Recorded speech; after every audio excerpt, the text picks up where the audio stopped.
O que os novos estudos estão mostrando é que o coração humano é o mais forte gerador biológico de campos elétricos e campos magnéticos no corpo humano.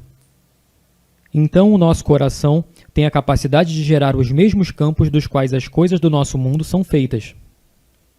Os nossos próprios livros de física dizem: se você quiser mudar as coisas da realidade, você tem que mudar ou o campo elétrico ou o campo magnético, e há um termo para ambos. O efeito Stark e o efeito Zeeman, que nos permitem mudar o campo eletromagnético. A nossa própria ciência está nos dizendo isso. Então, o que as descobertas agora estão mostrando é que quando temos um sentimento em nosso coração, estamos realmente criando ondas eletromagnéticas que mudam a qualidade dos átomos do nosso mundo. Eles literalmente interrompem o fluxo do tempo e espaço e reorganizam as coisas de que esse mundo é feito. E na medida em que somos treinados e condicionados para fazer isso nesse nível, afetamos nossa realidade. Para algumas pessoas isso é mínimo, para algumas pessoas isso parece milagroso. Alinhar-se a tudo isso, é isso que as tradições antigas sempre disseram. Somos convidados a sentir os sentimentos, dentro do nosso coração, para as coisas que gostaríamos de experimentar em nossas vidas, sentir como se elas já tivessem acontecido, em vez de pedir para que elas aconteçam. Esse sentimento impotente em nosso mundo, que todos nós fazemos de vez em quando, e não há nada errado em pedir intervenção. Mas o que a ciência está mostrando vem de um contexto. Há textos de 5.000 anos de idade que nos deixaram instruções. Instruções muito claras. E elas disseram: quando você quiser mudar seu corpo ou mudar seu mundo, ao invés de sentir o que você não tem, se sinta como se já tivesse acontecido.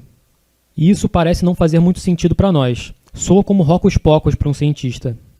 Até entendermos que quando temos esse sentimento, o que estamos literalmente fazendo é criar um modelo eletromagnético. É a planta em nosso coração em que o material quântico do universo congela em torno de nós. Nos dá a realidade que corresponde ao que sentimos. E por enquanto, todos nós fazemos isso inconscientemente de vez em quando. Eu acho que estamos chegando a uma época da história agora, onde reconhecemos que somos uma família nesse planeta. E que quando nos unimos em cooperação, não que imponhamos a nossa vontade, ou controlamos ou manipulamos a nossa realidade. Não é disso que se trata. O físico John Wheeler, colega de Einstein, chamou de participação. Ele disse que participamos no tipo de criação, o tipo de realidade que nós escolhemos ter. Seja a biologia de um corpo humano ou a paz entre as nações, em uma ampla área geográfica. E o papel que nós desempenhamos é determinado diretamente pela nossa vontade de aceitar o nosso papel como parte disso. E isso muda tudo. Muda tudo porque, por 300 anos de ciência, temos sido condicionados a acreditar que somos separados do mundo, que temos muito pouco poder sobre qualquer coisa que aconteça no nosso mundo, que somos vítimas de qualquer que seja a vida trazida para o nosso caminho, e nós só precisamos fazer o melhor que pudermos fazer. E você espera que o melhor aconteça. E tudo agora está começando a mudar, e é a nossa própria ciência que está se aproximando, em uma linguagem em que confiamos. A língua da física quântica e ciência. Eles estão se aproximando dos próprios princípios que dizem precisamente as mesmas coisas, que em alguns casos têm sido estudadas há 5, 6 mil anos. Por isso está trazendo aqueles dois modos de conhecimento, dois grandes caminhos, ciência e espiritualidade, deixando-as juntas em uma única sabedoria, que é maior do que qualquer uma delas quando não estão juntas, e nos ajudando a nos tornarmos pessoas melhores, a criar um mundo melhor, e enfrentar com esperança os desafios que iremos encontrar. É uma época muito emocionante em nosso mundo.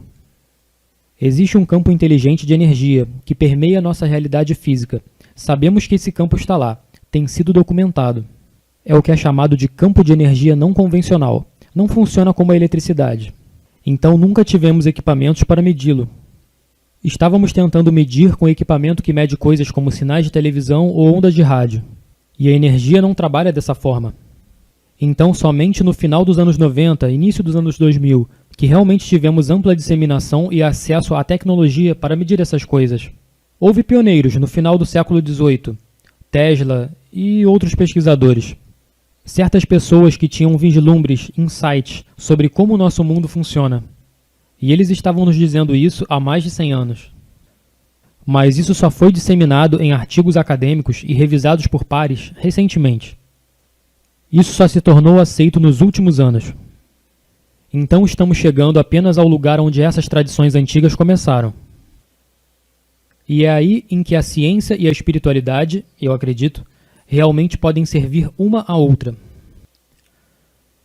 Porque os cientistas dizem, ok, há um campo lá fora em que tudo se conecta, nós influenciamos esse campo. E então eles dizem, o que fazemos com isso? Coçam suas cabeças dizendo, o que nós fazemos com isso? As antigas tradições e as nossas mais queridas tradições espirituais indígenas começaram a partir desse ponto. Eles disseram, sim, tudo é conectado. Greg, você está falando de ter esses sentimentos no coração. Nós pensávamos que nossos pensamentos criavam nossa realidade. Você ouve muito isso, então não são os pensamentos que estão realmente fazendo isso. Pensamentos são importantes, mas essa é a novidade. Estudos recentes estão mostrando que o cérebro humano também cria campos eletromagnéticos, mas eles são relativamente fracos em comparação ao coração. O coração é cerca de 100 vezes mais forte eletricamente do que o cérebro humano. E o coração é cerca de 5.000 vezes mais forte magneticamente que o cérebro humano. Por isso, se vamos criar um campo elétrico ou magnético que afeta a nossa realidade, provavelmente não pode ser feito com o pensamento. E é por isso que é muito mais difícil. É muito mais fácil sentir o sentimento com nossos corações. Assim, nossos cérebros criam a imagem que nós modelamos, nós simulamos com o nosso cérebro. O que é que nós gostaríamos de ver? O que é que gostaríamos de experimentar? E uma vez que temos isso internamente, podemos sentir o sentimento de gratidão e apreciação pelo que já está acontecendo. E isso dá poder ao que estamos pensando. E isso é uma tecnologia interna muito poderosa, que aparentemente foi perdida para o Oeste, cerca de 2 séculos atrás. E agora as instruções acabaram de ser encontradas. E muitos dos textos foram recuperados nos últimos 100 anos, em escolas específicas, Biblioteca Nag Hammadi, Biblioteca Copta, as bibliotecas tibetanas. Lá eles preservaram as instruções em seus textos, que nos dizem como o uso é muito poderoso em sua tecnologia. E nossa ciência está recuperando esse atraso com eles. Os cientistas agora estão começando a entender. É a consciência, é a nossa crença, é a maneira como sentimos, as limitações que temos aceito culturalmente, através de nossas famílias ao longo da história. O que os cientistas disseram é que nós tendemos a dar grande crédito aos nossos limites, em vez de pensar em nós mesmos como seres capacitados.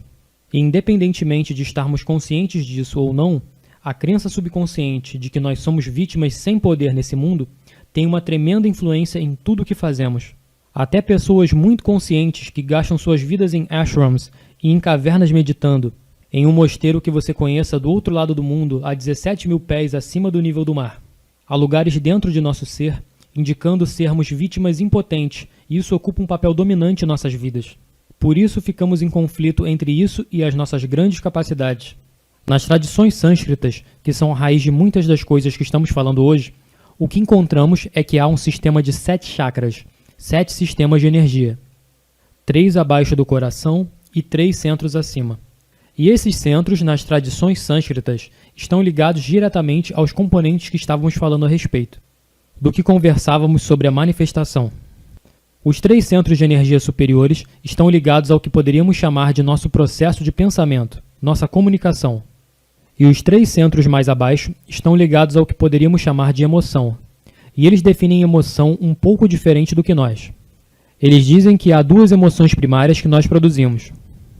Há o amor, que é uma dessas emoções, e depois tudo que acreditamos ser o oposto do amor, está no extremo oposto do espectro.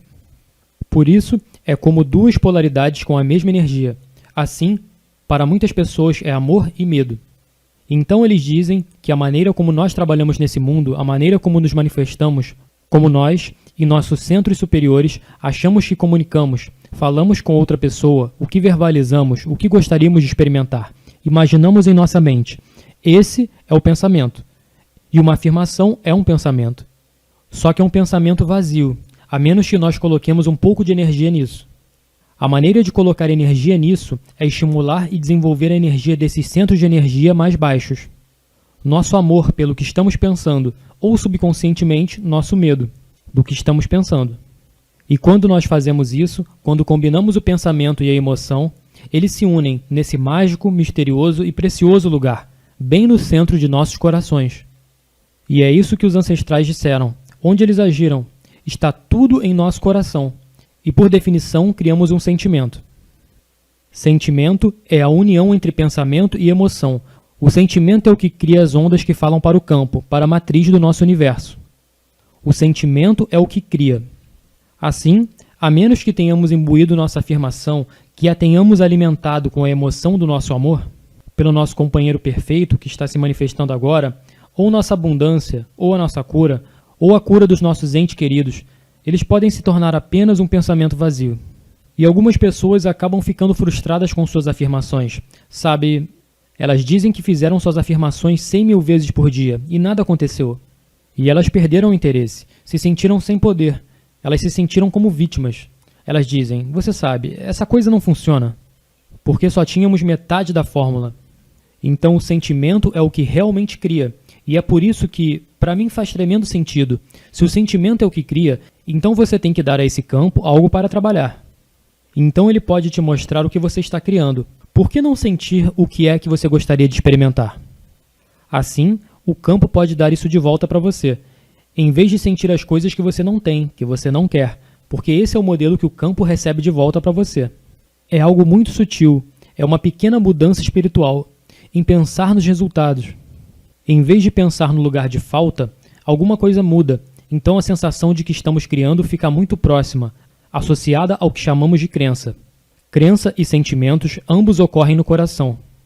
Quando você tem uma crença sobre algo que você tem geralmente sentimentos muito fortes sobre essa crença.